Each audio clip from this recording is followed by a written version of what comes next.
Welcome to the Fixtures podcast. Gameweek 8. Something. I'm joined today by Nikki Erdman. Hello. And that's it. So we got some good games today. So let's get right to it. Starting off with a good one. Brighton 3, Spurs 0. It was a good game. It was. So what happened to Spurs here? I think they just were the worst side in this one. I think they kind of went in thinking they could get the easy win, and I think that's a common theme this year. Big teams going into playing smaller teams and thinking they can get the easy win, and then getting caught out when the smaller team comes to play, and then they end up just losing.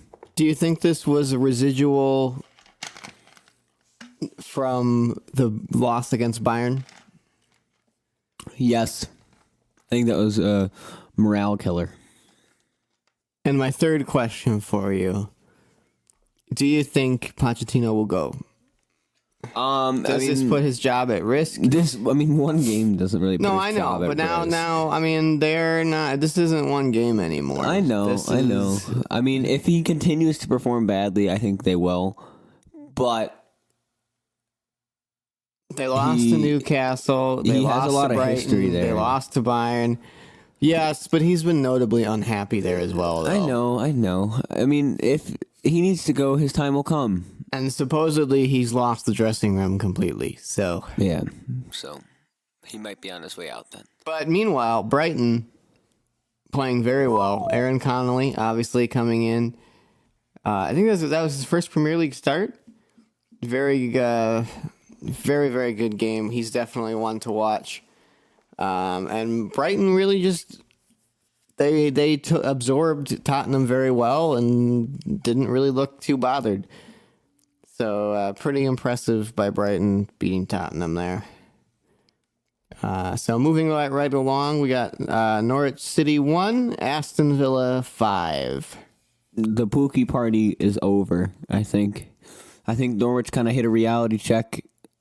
They might have got too ahead of themselves, and now they're facing the consequences. And Pookie his party is over, and I think they need to find a new strategy into what to do to come back to getting good results and goals again. I don't even know. Well, so this game was an odd watch because for the first 25 minutes, it was super, super open. It could have gone either way. Norwich had a bunch of chances. Villa had a bunch of chances. They scored.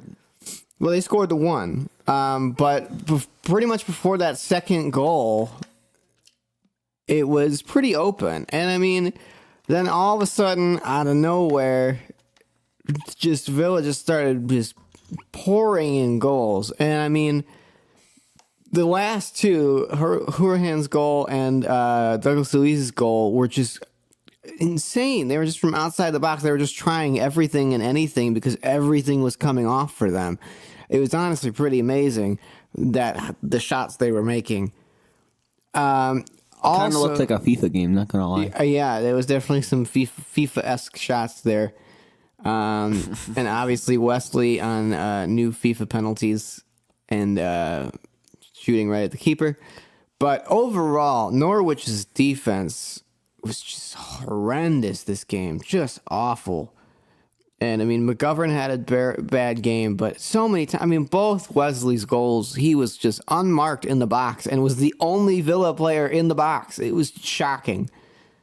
Really just bad play from Norwich. They really deserved, I think, that loss just from that defending.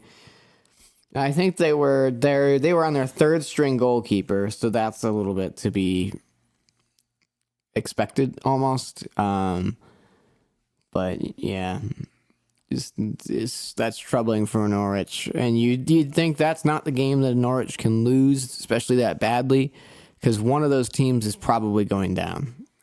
Yeah. So that could be bad news for them. All right. Well, I think that wraps that game up. Moving along, we have Watford 0, Sheffield United 0. This game was a real clash of the Titans. It was definitely, in my opinion, a contender for snooze fest of the week. Oh, easily. It was such a boring game. Danny Welbeck got his start, and that's pretty much all that happened. It was pretty lackluster. Very boring. I don't think either team wanted that result. No. But I don't know. I don't think either team really deserved a better result than they got, to be honest.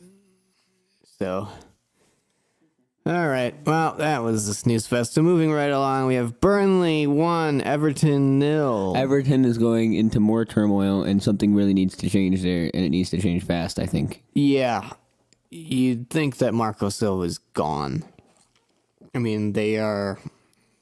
I think they've lost their last 4 league games. They're now. in relegation zone with 2 wins, 1 draw, 5 losses. The only team with more losses right now is Norwich. That's pretty impressive for a team that, on paper, I think all of us had it finishing top 10, at least. Yeah. I want to know what's going on, what's going wrong. Because, I mean, they have good players. I mean, it's just, I don't know. It's a little bit of Everton just being Everton, but they're Honestly, just falling apart. They're coming apart at the seams. Honestly, I can't pick out a player that in the Everton side that is bad. But I can't pick out. I don't think I can pick out an Everton player in this lineup that's really good. Lucas Digne. He didn't even start. Oh, he did. Sorry, left back. I don't know. He's not world class though. And Richarlison. I don't think Richarlison's got good. I think he's overrated. So, and obviously Seamus Coleman getting that red with the second yellow. And Burnley just doing what they got to do. I mean, Burnley's been looking actually pretty darn good this season so far. They are sitting in 7th right now on 12 points, tied with Palace is above them. Tied with West Ham. 1 point above Spurs at the moment. 3 points above United. That's pretty good for Burnley, I gotta say. I think they're pretty much doing the best they could do right now, I would say. So, okay. Well, that's Burnley 1, Everton 0. Do you think Marco Silva goes? 100%. Yeah, you think? Yeah. I mean, who would you get to replace him? I don't even know. I don't know who would take that job, to be honest. I mean, it's not the worst job around. You got a good set of players. I think there's a lot of people who can make It's a difficult task at this point in the season, though. It's not that late in the season. There's a decent enough players there that you can make a good crack, I think, especially at least avoiding relegation. That's pretty much. But finishing not bottom 5 right now, I think, would be a success for them at this point. Yeah. So, I don't know. Well, we'll see what happens there. But Wayne definitely Rooney managing Everton? Definitely eyes watching Everton right now, and not in a good way.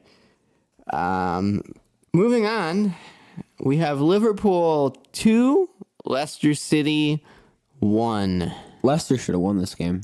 No. 10 times over. No, what? They didn't score. Leicester? Liverpool controlled this Ryan, game. what was the score? But they What was the score? They couldn't hit the net. And They did hit the net. actually, you know who couldn't hit the net? It was Liverpool. Yeah. Liverpool honestly should have won this game 5-0. Really. Yeah, but they couldn't hit the net, and Leicester was out. Leicester was outplaying them. Leicester was outplaying them. No, they weren't. Liverpool controlled this game the whole game. Liverpool is getting. They just couldn't finish. No, it was Firmino and Salah had a bad game. I think both of them, and were both really not firing this game. I think it was in part due to the fact that Liverpool couldn't finish, and in part due to the fact that Lovren was starting.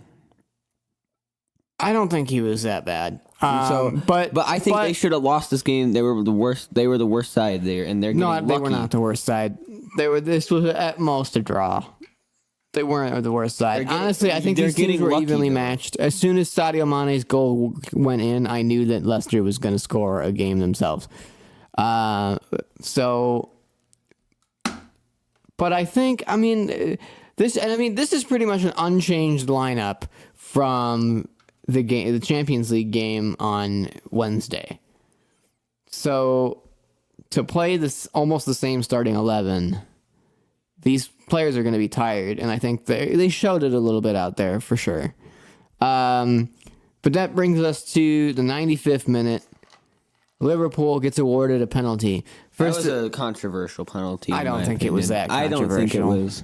I don't think that it was. That's barely a penalty. Literally. It was just a misstep. All he did was step on his foot. It's a mistimed tackle in the box. It's not really a mistimed tackle. It was a mistimed footing. Here's the question: is that a free kick anywhere else on the pitch? No. You think? No, I think that's a free kick. You're just stepping on your foot. I've seen. But that's a foul, especially in the box. I've seen worse challenges get away in the box. I can't think of many. I don't think that was that light of a penalty. There was definitely contact for sure. Yeah. It was definitely more of a penalty than that Griezmann penalty from Australia when they played Australia. I'm still mad about that. Bringing back the World Cup from almost 2 years ago. That was Euros. Oh, yeah, that was the Euros. Wait, no, it wasn't. No, it wasn't. Australia's not in the Euros. No, it was the World Cup. Because France topped that group, and they did not deserve to beat Australia. Anyway. So, yeah. And then, obviously, James Milner stepping up to take that penalty, seal the deal. Liverpool 2, Leicester City 1. Brendan Rodgers does not get his revenge on Liverpool, and Liverpool remains top of the table, 8 points clear after what we will talk about shortly. Do you see City even coming close to Liverpool at this point? I think we can talk about Liverpool a little bit more when we get to City. I think Liverpool is going to slip up soon. I think they're going to end up losing a game soon. I don't know when, but their last couple games, I don't think they've played. But they have a buffer now. They have a comfortable buffer. I know they have especially a 2-game buffer, but I think once they lose that game, they're going to have a little bit of a reality check and maybe lose morale a little. I don't think so. But I think that brings us. Let's bring it to Manchester City. So let's bring it to Manchester City 0, Wolves 2. Adama Traore's inform card on FIFA is going to go crazy. So, I think you were right about the Norwich game. I think they did crack the code, and you said yourself that other teams were going to beat City because of it. And I think I figured it out after watching this game. I told you that. I said that loud and clear. I said that other teams. But what is it? Why did both these teams beat City? I didn't really. There's people that sit there at those teams and analyze footage of the other teams. I don't even think it's that complicated. All it is, the reason Wolves won this game, they held out against City long enough to get City rattled. Because by the 80th minute, when that goal went in, they're freaking out. City was throwing everyone forward. The only player back was Otamendi. And Otamendi cannot touch Jimenez destroyed Otamendi. And so did Adama Traore. And he was the one who played the ball through to Adama Traore, who was wide open at that point. And also, I think one of the most important things about this game, and one of the reasons that City's code is to crack, is that what you were saying was that if you can hold out against City, you're gonna be able to get some chances at the end because they're gonna be throwing everyone forward. But if you can hold out through that, you can counterattack that at the end.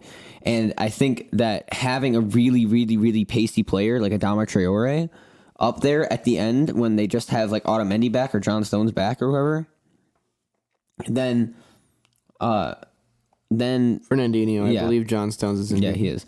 But if you can have someone just play that long ball up to Adama Traore is going to be able to run past all those defenders anytime. I would put Adama Traore running past any defender in the Premier League. Well, and one thing I thought really interesting about Wolves' approach to this, is when City is pushing everyone up, Wolves did not bring Jimenez back, and I don't think was it Jota who was up there at that point? I forget who was up with him. Maybe it was Traore. But they had two people up at the front when they are getting full on City pressed. It's because they know that there was going to be a counter. There was going to be a counter coming. Everyone knew it. I think I'm like, I was sitting there going, Wolves is going to score a goal if City's not careful here, because they were pushing so far up. They needed to win that game, and they freaked out. City cannot handle being behind. City wants to hit you right off the gate and put so many goals past you that you just collapse and you don't know what to do. Yeah. When City isn't up by the 70th minute and is not winning, they panic. And that, I think, is the big difference in what is going to win Liverpool the title this year as opposed to City. Because when Liverpool goes down and it is 1-1 against Leicester City, you just bring on Origi. But it wasn't Origi. I know. It was, but they keep pushing and they push and they push and they push and they get that goal that they need to win it. City wilts, and this is the second time we've seen this happen so far this season. They've lost to Norwich the same way. As soon as their heads drop so quick because they're serial winners and they're so used to just being in front that they don't know how to play from behind. Whereas Liverpool can play from behind and can be 1-1 down or 3-0 down going into the second leg of a European fixture and can put 4 goals past you and score that penalty and score the 95th minute Origi header against Everton. They can score those goals, and I don't think City can. And I would agree. Without Laporte right now, they need that mentality, and they don't have it, and it's going to cost them. I think that City really needs to change something, and I think they know that. And I think they're going to be these next couple of fixtures that they have. They're going to be trying different systems, and I don't think the City press is going to be used as much as it is now. And I think they're going to change up their tactics a little. So, but does this mean that Wolves are going to start performing well in the Premier League now? I mean, I don't know. I think that may have been the boost that they needed. Because, I mean, they beat Besiktas, they beat Watford, and they beat Wolves. Or they beat City. Sorry, not Wolves. They are Wolves. And which puts them into 11th place ahead of Manchester United now. So going from the relegation zone, coming a draw and 2 wins. If that's not a win off the bounce, I don't know what is. They're perfectly safe now. Yeah, Wolves is starting to come back. I think they're kind of. They're 1 point off Spurs. I think they're I think they're getting used to it now. They're getting used to the pressure of the European competition, and I think they're starting to be able to balance it more with the players that they have and the depth that they have. And I mean, I think Adama Traore is going to be a regular starter now. And I mean, sorry to my father, but Wolves is here to stay, and I think they're going to be just fine. And I said they're going to be just fine. And I think Wolves is going to be a side to be reckoned with next season. Like, you can have a rocky start. There's still, we're in Gameweek 8 out of 38. So, there's 30 weeks. 30 weeks still to go. There's a lot of time. This is not anywhere close to decided who's going down and what's going on. There's lots and lots of time to make changes and, turn things around. So, I don't think Wolves has anything to worry about right now. And I think they're going to keep flying high right now. All right. Well, anyway. So, that's City Wolves. City in trouble. I don't know. I really don't know what you do as Manchester City from this point.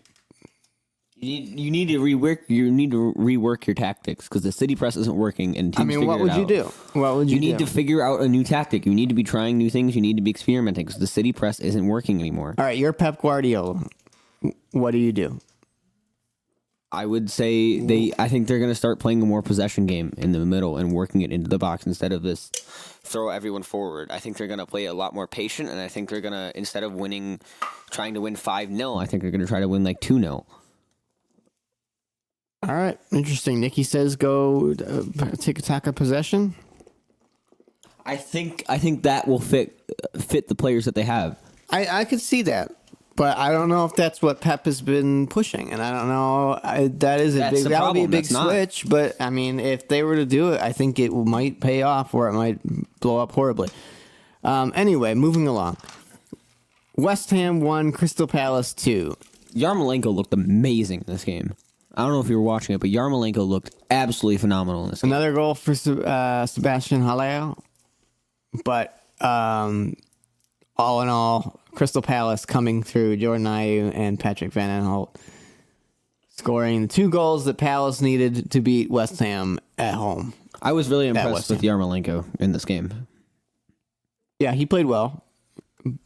But And I think West Ham honestly played a little better here than Palace. I think one thing I noticed was that Zaha, he looked very lazy. Like, he looked like he did not care about playing. He looked very lazy. Yeah. And I mean, I feel like that's kind of been the story of Zaha this season. Is just he hasn't looked at his best at all. Well, it didn't look like he cared. It didn't look like he was trying. He had no heart. Which, I mean, it's a good thing they did bring in Jordan Ayew, because Jordan Ayew's had a pretty good season so far. I think he's sitting on at least 3 or 4 goals, which, I mean, it's not fantastic, but It's not terrible. it's not terrible. He's scoring, so It's no Fernando Torres at Chelsea. but yeah, I think that's a good win for Palace. West Ham, I think, is going to be a little upset not to walk away from that game with a win. But they're still sitting in 8th right now with 12 points, tied with Burnley. 3 wins, 3 draws, 2 losses. That's one of their only losses. One of 2 losses so far this season. So, yeah, I think they're going to be a little upset that they conceded like that. But, yeah, Palace coming out the better team. So, moving along, though. I'm sure this is the game that you're going to have a lot to say about. Southampton 1, Chelsea 4. I mean, this was a very good game. I watched the whole thing, and it was just a great display. It's fantastic just to see everything working out in the system how we want it to. It's nice because, I mean, like, I don't think anyone expected Chelsea to be sitting 5th place game week 8. I don't think anyone did at this point. No, I sure didn't. I think everyone expected Chelsea to go up in flames, Frank Lampard to get sacked by Christmas, and all our youngsters to play terrible.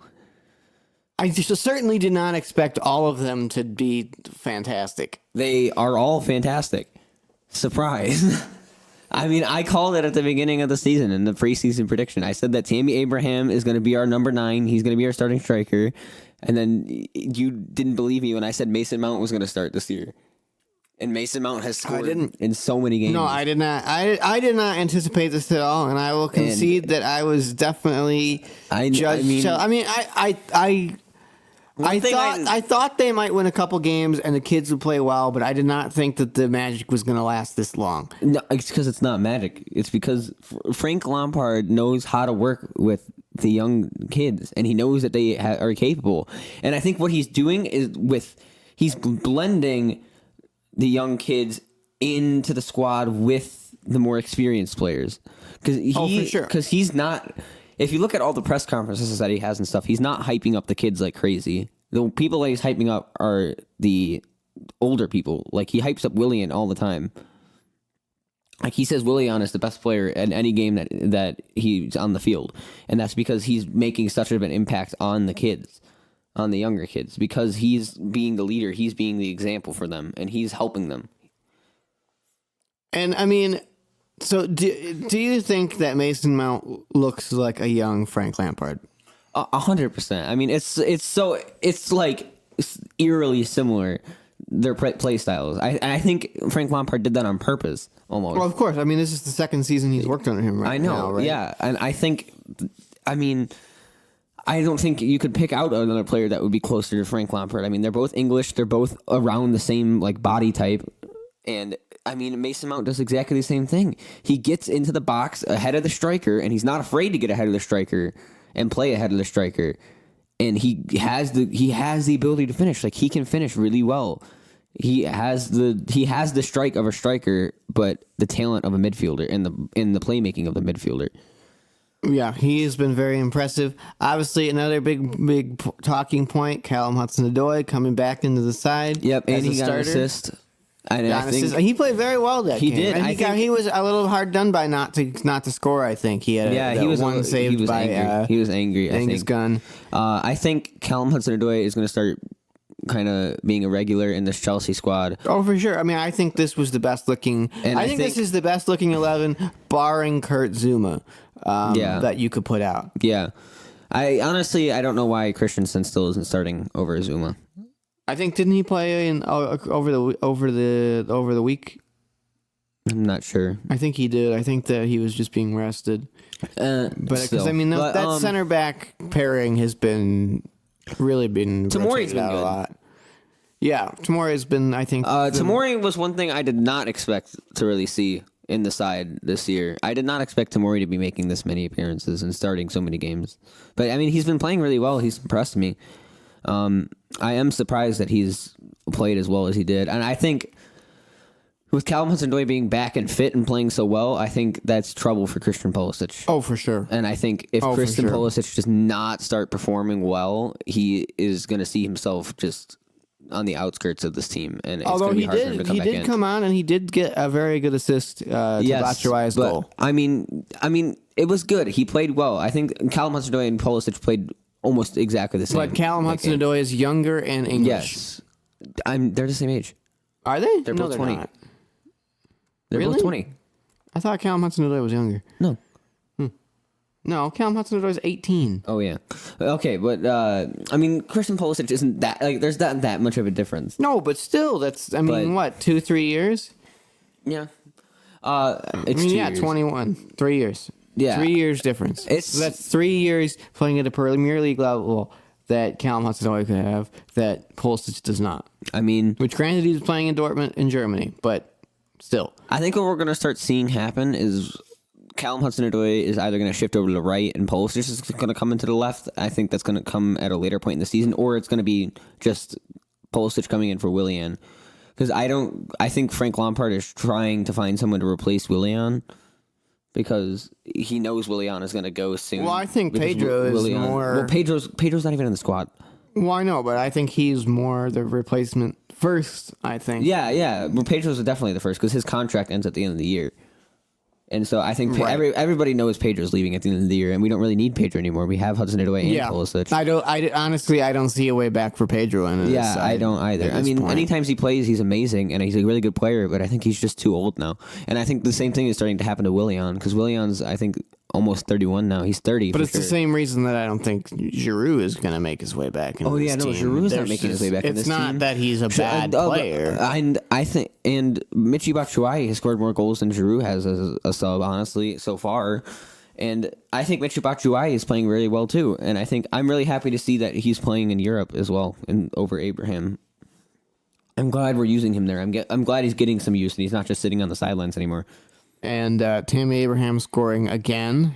Yeah, Tammy Abraham, I think I'm really happy with him. He's a fantastic number 9, and I'm finally happy that Chelsea broke their number 9 curse, because he's the first good number 9 we've had in years, decades, I think. And he's an interesting striker, because He is. he's quite tall for a striker, but he really doesn't, he's not a very physical striker. He doesn't use his height, and it's weird. He's not a very physical striker. Because he like, I think it's because he's skinny. Yeah, he's very, very tall, but very lanky. He's kind of like Peter Crouch. He's kind of like Peter Crouch. But Peter Crouch, used his physicality though. Like, he was big, but he could still score headers. Tammy Abraham scored a header this season? I think he scored like 1 or 2 this season. But Tammy, I think he rather than using his it's really head, his I think positioning. Tammy Abraham has really good positioning, and I think he also makes really good use of how long his legs are. Because if you look at him, that man is all legs. Like he like literally, it's like there's no torso. It's just like legs and then straight to neck. Yeah. So I mean, I think his positioning is fantastic, and he just seems to always be in the right place at the right time. And I think him and Mason for sure. have a very good partnership there. And the last thing I'll touch on in this game, Danny Ings. What an odd striker he is. He scores the weirdest goals. That was a dumb goal. So, it was, such an opportunistic striker, though. I don't know how that wasn't labeled an own goal. He really, I mean, he did the same thing a few weeks ago. It where he should have been an own goal, though. He's Did you just see the goal? kind of hanging out near the box. He did see the goal. And I mean, he just kind of hangs out near the box, and then he's just in the weirdest, like, mishaps, and then he just somehow scores in it. It's very bizarre. It was against the Liverpool game when they played Liverpool, Yeah. and what was it? Adrian like threw the ball right at him. Yeah, and I mean, I think that goal should have been labeled an own goal because he just shot it at Kurt Zuma's knee, and Kurt Zuma's knee just hit it in. But also, one thing I would like to add about Chelsea is that Mason Mount told Frank Lampard to sign Declan Rice. Because Mason Mount and Declan Rice are best friends. I don't think Declan Rice is that good, though. I mean, Declan Rice played at Chelsea in the academy, and they let him go, and he went to West Ham. Yeah, I don't see. I don't see Declan Rice coming if he was at Chelsea. Yeah. I don't see. I don't see him starting. I don't see him starting over Jorginho or Conte. Kovacic. Also, Jorginho being named vice captain this week. Yep, I saw for that. Chelsea, and also Xhaka being named captain for Arsenal. Yes, which is a very good transition to Arsenal 1, Bournemouth 0. David Luiz, the only goal. Mark was supposed to be here to talk about this, but he could not make it. So, I don't know that we have a ton to say about this game. But, I mean, I don't know. I think you'd expect Arsenal to win this game. I think you expected them to win a little bit more comfortable than they did. But considering how shaky they've kind of been, I think it's still a good win for them. Still no Tierney or Hector Bellerin. They played Tierney during the week. Yep. And he played very well during the week. And I think yes, he did. He's gonna be an absolute steal, and he's gonna be just light up the Premier League. I think he's gonna be easily rated as good as Robertson very, very soon. I think that Arsenal has a very, very good player on their hands, and I think especially with both of those players being back after the international break, Arsenal I think is going to be a lot more comfortable going forward with I agree. But not yet. Not yet. So they won that game, and they needed to win that game, I think. And they did what they needed to do, but didn't look very comfortable. But they're sitting in third right now, behind Man City, 1 point behind Manchester City, Arsenal. I mean, do you think could Arsenal move above City? I mean, they could, and I also think Chelsea could move above City. That's not really saying much at this point, to be honest. Yeah, that's really a really, really close race between Chelsea, Leicester, Arsenal, and Manchester City. There's going to be a fight. Crystal Palace and Leicester. I said Leicester, but yeah, Crystal Palace is up there too with 14 points. Huh. I don't think anyone expected Crystal Palace to be that high. I didn't. I still didn't expect it. I'm looking right at it. But yeah, I mean, those European spots, the Champions League spots, are going to be, I think, hard to get. I would agree. This year. Do you think Spurs will move up the table? I think so, eventually. And I think United will make their way up the table too. Not that high. I think United will try to finish top 6. We'll get to United in a moment. But so do you see Leicester City staying top 6? I think if they can play the way they played versus Liverpool more, I think they can, because I think they played very well, and I think if they play that against smaller teams, I think they'll win against smaller teams if they play like that. So, do you see Palace staying top 6? That's more difficult for me, but I think if they keep playing how they are, I think I could see them. Do you see Arsenal finishing above Manchester City? I think they could, and I think in this time next month, a month from now, I bet you Chelsea is in second. You think Chelsea's going to be in front of Manchester City? This time next month, Chelsea will be second place. or they will be third place All right, behind. he's calling it now, folks. He's calling it now. Listen, either Chelsea will be second place or they will be third place behind Arsenal. You think? So you think City could be in 5th place? City could be in 4th. Oh, 4th. I could definitely see City dropping down to 4th. Because, I Really? mean, look at the fixtures for City and look at the fixtures for Chelsea. City play Crystal Palace. That's going to be a good one. On the 19th, they play Atalanta in the Champions League. They play Villa, Southampton in the League Cup, Southampton again in the Premier League, And then Atalanta again, and then Liverpool, and then Chelsea. And then look at Chelsea's fixtures.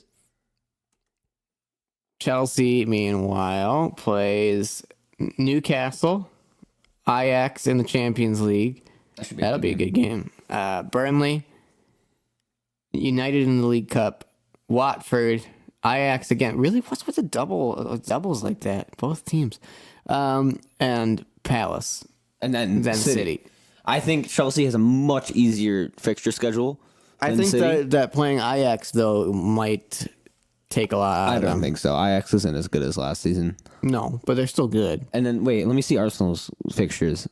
Arsenal, meanwhile, plays Sheffield United, Victoria, Crystal Palace, Liverpool in the League Cup, Wolves, Victoria again, Leicester, Southampton. I think Chelsea will be above Arsenal this time next month, and I think Chelsea will be in second, City third, Who do you see Arsenal dropping points to? Liverpool, Wolves, and Leicester. Well, Liverpool is there. That's League Cup. Oh, well, Wolves and Leicester. You think they lose to Wolves? I think they're gonna for What about sure. Palace? They are for sure going to draw either Wolves or Leicester, or Palace. They could draw any of those three or lose any of those three. To be honest, I think all three of those games are toss-ups as of right now. All right. Well, we got one more game to cover. And I think it's honestly, despite Manchester City's loss, this feels worse. Yeah, Newcastle 1, Manchester United 0. I mean, Because at least City tried. I think it's honestly, I just feel bad for United fans, honestly. Like, it's just terrible to see your team play like this. I mean, none of the players out there really care, I feel like. Except for, I feel like no one's trying out there at all, really. No, nobody. There's not one player on this team right now that I think had a good game. Also, why is Ashley Young even anywhere near the starting 11? I mean, who do you play? They have so many injuries. Rojo? They have so many injuries. Their squad is so thin right now, and the players that they do have are just not good. I mean, Pereira, barely. He might as well not have even been there. Daniel James had a really bad game. He's been a bright spot, but he's really fallen off over the past few weeks. I think he's really starting to feel how bad this United team is and starting to feel a little hopeless. Rashford is he's not world class. I've said it time and time again. He's not a world class striker. Did you see his apology? No, what was that? He wrote on Twitter, he literally just apologized to all the United fans because he was like, I simply have not been good enough. And he was as a United fan myself, this really hurts me. But he says like, I've just not been a good enough striker, and I need to be better. And you know what? I don't think it's fair to Rashford to put that kind of weight on him. Yeah, because I think he's like getting like depressed playing up there. Like he cannot take the pressure. No, and I don't think he's not good enough, and he has nobody to even rotate with. And I think he the has saddest, nobody to rotate with if he's off form. Yeah, and I feel like the saddest thing is that Rashford cares so much about Manchester United because he loves Manchester United, and he can't even do anything to like help them. And you just start to feel bad for these players because they're so poor. There's a lot of talent in this squad. But, like, they're just not playing well together. I don't know what But I'm sorry, this is not a world-class squad. Squad with an aging Juan Mata, an aging Pereira, an aging David De Gea, a very aged Ashley Young, Scott McTominay, Fred, Diego Dalot, and I mean, the only players that are even half decent in this team are Harry Maguire and Daniel James. And I mean, maybe De Gea, but De Gea has not been great either. They're just looking so poor. And I mean, I don't even know that it's necessarily... I mean, I don't think even the best manager in the world could have done something with this team right now. Yeah, but I do think Solskjaer is leaving. I think he's so too. 100% gone now. Solskjaer needs to go for sure, but I don't even know. I mean, I don't know that a good manager would even be able to turn this around. The only way this could get turned around is the January transfer window if they get a war chest. Which they need. I mean, they need big changes. And I mean, I'm sorry. Big changes. Changes. Is Wan-Bissaka injured? Yeah. But I mean, you got rid of Alexis Sanchez and Romelu Lukaku. I get that. That was Alexis dead weight, Sanchez was dead weight. Sure. Romelu Lukaku did not need to go. That was a mistake. I know that he didn't want to be there, but to get rid of him and not have a backup. They didn't sign another striker. They should. I mean, they wanted to give it to Martial and Rashford. Martial's now injured. Rashford was injured coming into this game and played just terribly. He has. I mean, it's just. I mean, your only other option is Mason Greenwood. I mean, what are you gonna do? I mean, and I think I honestly could see Manchester United honestly getting relegated with this side if they keep playing this bad. I mean, who could they beat? I mean, I don't think they're quite as bad. They're losing to Newcastle. They did lose to Newcastle, but I mean, yeah. I mean, if Newcastle can beat them, anyone can beat them. Not only did they lose to Newcastle, they played terribly versus Newcastle bossed this game. Yes. Easily. 100%. And I feel like if Newcastle can do that, any team can do that. And if any team can beat your team that easily, then you don't deserve to be in the top flight of whatever league you're in. And I mean...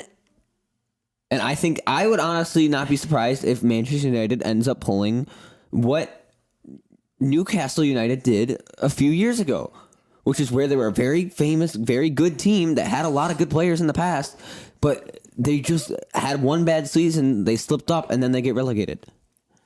And I mean... And I think that would be insane if they got relegated. I will say, huge props to Matthew Longstaff coming in, being at 19 years old, making his Premier League debut, hitting the post, or hitting the crossbar with his first shot, and scoring the second. I mean, what a start for him. Yes, they are brothers. Yeah, Shane Longstaff and Matthew Longstaff. Yes. So now they have an all Longstaff central midfield. Miguel Almiron did not look so good this game. He blew a couple pretty easy chances. Saint Maximin, I'd like the way he plays, but god dang it, does he need to learn how to pass the ball. He's such a good player, but he's a wannabe Neymar. Yes. He very much wants to dribble past everybody, and it's not always the best thing. Yeah, but this isn't the French league anymore. He can't do that. No, and Joel Ellington is I don't think he's that good. I really don't. But I think my player of this match was Fabian Schär. No. You don't think so? He had a great game. I think it's Longstaff. Schär had a great game, and he made some very, very important stops that stopped the few chances that United had. And I don't know.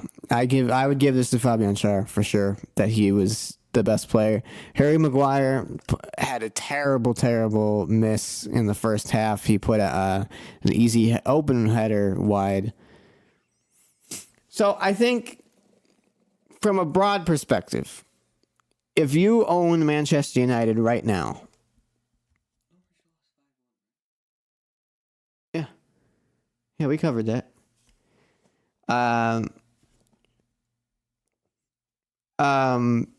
If you own Manchester United right now, what do you do?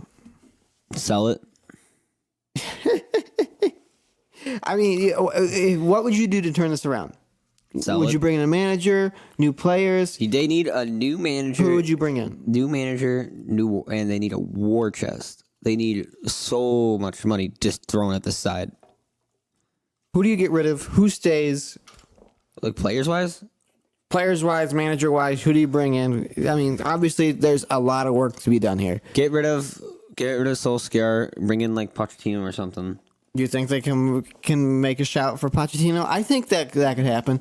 Alternatively, I don't know if he would leave at this point, but Brendan Rodgers might be a good option for them. Yeah. You said the last episode too. But, I mean, again, they have to pry him away from a very good Leicester side right now to take over a floundering United. If Leicester was doing worse, if Leicester was in, like, 7th or 8th or 9th, then, yeah, I could see it. United needs to sign a striker, whether it be a first-team striker or a substitute striker. They need to sign someone Who would you sign? I would say if they're going for a first-team route, I'll go Timo Werner. Do you think Timo Werner? Timo Werner or Yusuf Poulsen, honestly. They could probably both. Poulsen's pretty old, though. He's not that old. He's like 20. But at this point, I think they need some experience. Yeah, I think they need Timo Werner would be better. And I think Martinez, too. He plays for Inter. He's their... Oh, right. Yeah, Martinez. That would be a... He would be a good one. That would be... I would say him. And some... That would be some get. And I would say if they could get him, they could just rotate between him and Rashford, and I think that would work well. Or they could even get Erling Haaland and play him up top. That would be an ambitious Haaland would signing. be good, but I think really a good signing for them right now would be Mario Mandzukic. Mario Mandzukic would be a good one. I think Mario Mandzukic or even Paco Alcacer too. I don't think Alcacer goes from Dortmund. He's happy there. Yeah. Do you think somebody like Dybala makes a difference if they were to throw that kind of money around? I think Dybala would make a worlds of a difference, and I think he would be happy to leave Juventus, honestly. And Yeah, I think they could use him. Juventus, I think, has a lot of room for shifting players around that I think they could. I think that Juventus is probably the easiest place to pull players from right now because they're going to have a hard time balancing the books at the end of the season. I would say that the three top players that I think they should go after are Mario Mandzukic, Paulo Dybala, and then Allen from Napoli. You think a different midfielder? Yeah, like more of a holding midfielder. So you'd play Pogba and Allen together. That would be a good midfield. I think that Paulo Dybala, Pogba, You and think all Allen. three of them? Let's just sign everybody. That would be some war chest move. That would be an incredible midfield. Yeah, Dybala, Pogba, and Allen. Sure, that's like a FIFA Ultimate Team midfield right there. And then they need a left back too. Yeah. Left back. Well, would they not got hurt. Luke Shaw when he's Yeah. not injured. But I feel like Luke Shaw's kind of unreliable. They need a fullback, one that can play both wings. I'm trying to think of who else would be a good striker for them. Yeah. Oh, you know who would be a good pick for them? Moussa Dembele. Ex-Celtic striker that now plays at Lyon. Another good one would be Inaki Williams at Bilbao. He's fantastic. He's amazing. Oh. He's gonna get a big money move soon. I think. I was playing against him. Someone had him on FIFA, and I was playing against him. He scored like 4 goals against me. All right. Well, I think that about does it. Do you have anything else you want to add? No, I think that's it for me. Yeah, so, I mean, Liverpool in first right now. It's 8 points clear, 24 points. I think they're at, 17 wins straight in the Premier League? It's pretty impressive. Meanwhile, Watford still haven't won a game. 3 points. All from draws. So, yeah. We'll see where we're going next week. Obviously, international break, right? Next week's international break. So Yep. we'll be back with kit review. Kit review part 2. And also potentially some more bonus episodes. So more fun is around the corner. Thank you guys for listening, and we'll see you next week.